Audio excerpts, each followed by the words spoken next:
दुनिया कमा ले ए आबिद, ज़माने भर में वो इज़्ज़त कमा नहीं सकता। अभी जो मौसूफ तकरीर कर गए उनके लिए असजद की तरफ से और इसराइल की तरफ से कुछ इनाम आया है, वो आए और अपना इनाम वसूल करे।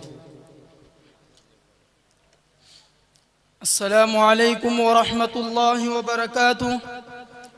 नहमदुहू व नुसल्ली अला रसूलिहिल करीम। अम्मा बाद, फ़अऊज़ु बिल्लाहि मिनश शैतानिर रजीम। बिस्मिल्लाहिर रहमानिर रहीम।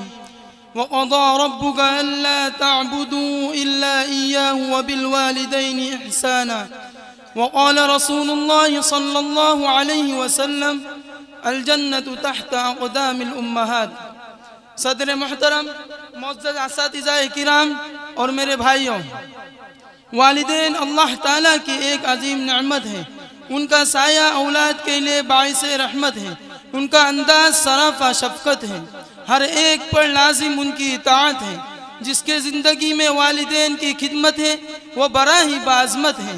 उसी के लिए अल्लाह की कुर्बत है, इसलिए कि उनके कदमों तले जन्नत है। यही फरमान खुदा और पैगाम रिसालत है।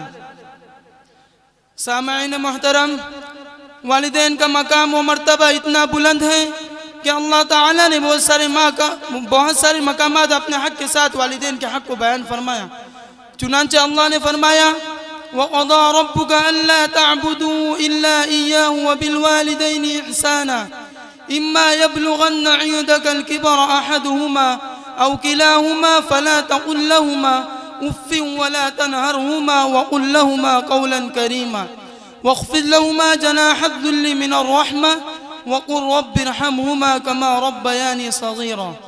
यानी अल्लाह के अलावा किसी की इबादत ना करो और वालिदैन के साथ हुस्न सलूक करो, और उनमें से एक या दोनों बूढ़े हो जाए तो उनको उफ तक भी ना कहो, उनको मत झिड़को, उनके साथ नरम और अच्छी गुफ्तगू करो, उनके सामने नरमी और मोहब्बत के बाजू झुका दो और उनके लिए दुआ करो कि ए अल्लाह उन पर अपनी रहमत नादिल फरमा, जैसा कि बचपन में उन्होंने मुझे प्यार से पाला है।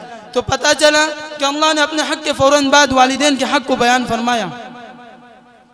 हादिरीन मजलिस, वालिदैन का मकाम व मर्तबा बहुत बुलंद है।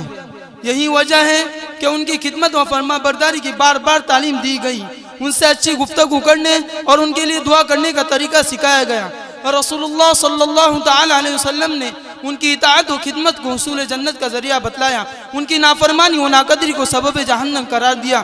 तो दूसरी जगह पर माँ के कदमों के नीचे जन्नत होने की बशारत दी। रज़ाई इलाही को उनके रज़ा पर मौकूफ़ किया। उनकी तरफ निगाह मोहब्बत डालने को मकबूल हज के बराबर करार दिया। उनकी खिदमत को जिहाद से अफजल करार दिया।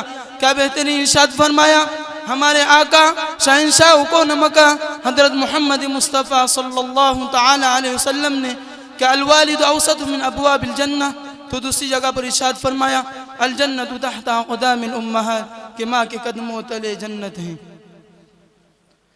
किसी शायर ने क्या खूब कहा है, जहाँ के रब ने माँ को अज़मत कमाल दी, उसकी दुआओं में आई मुसीबत भी टाल दी। हदीस पाक में माँ की ऐसी मिसाल दी कि जन्नत उठा के माँ के कदमों में डाल दी। मोहतरम हज़रात, जब वालिदैन का मकाम और मर्तबा इतना बड़ा है तो हमें चाहिए कि वालिदैन की खूब खिदमत करें, उनकी हर बात पर अपनी जान फिदा करें।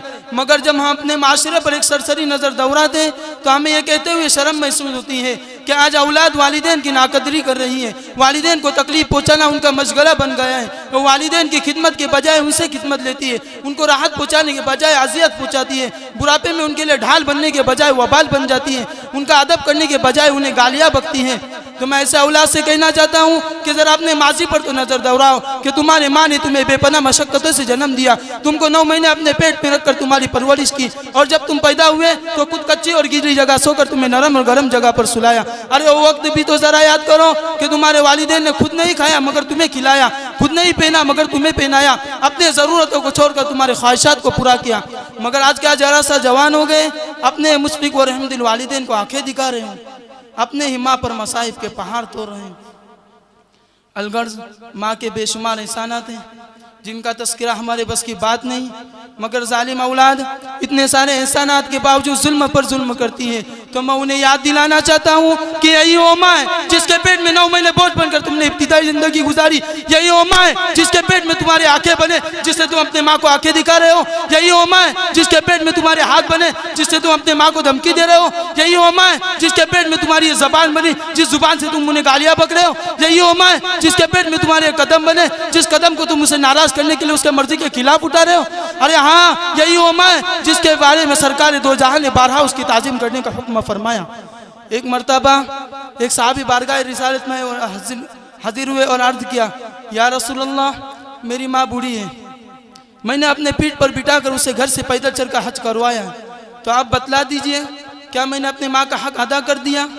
तो कुर्बान जाए सरकार मदीना के इरशाद पर आका सल्लल्लाहु अलैहि वसल्लम ने फरमाया, माँ का हक अदा करना तो दूर की बात है, अरे तुमने उसके आह का भी हक अदा नहीं किया जो पेट में तुम्हारे एक मर्तबा करोड़ बदलने से निकली है। आखिर में मैं कहना चाहता हूँ, वालिदैन की खिदमत कर्ज भी है और फ़र्ज भी है, और ये फ़र्ज तुम्हें जन्नत में ले जाएगा और ये कर्ज तुम्हारी औलाद अदा करेंगी। लिहाजा वालिदैन की खूब कदर करें। अल्लाह ताला से दुआ है कि अल्लाह ताला हमें वालिदैन की खूब कदर करने की तौफीक नसीब फरमाए। व आखिर दावाना अनिल हम्दुलिल्लाहि रब्बिल आलमीन।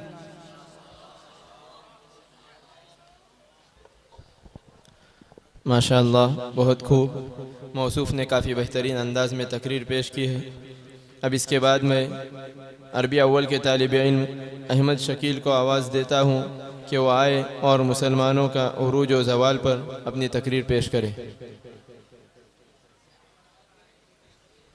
अभी जो मौसूफ तकरीर करके गए उनके लिए इरशाद की तरफ से इनाम आया है, वो आए और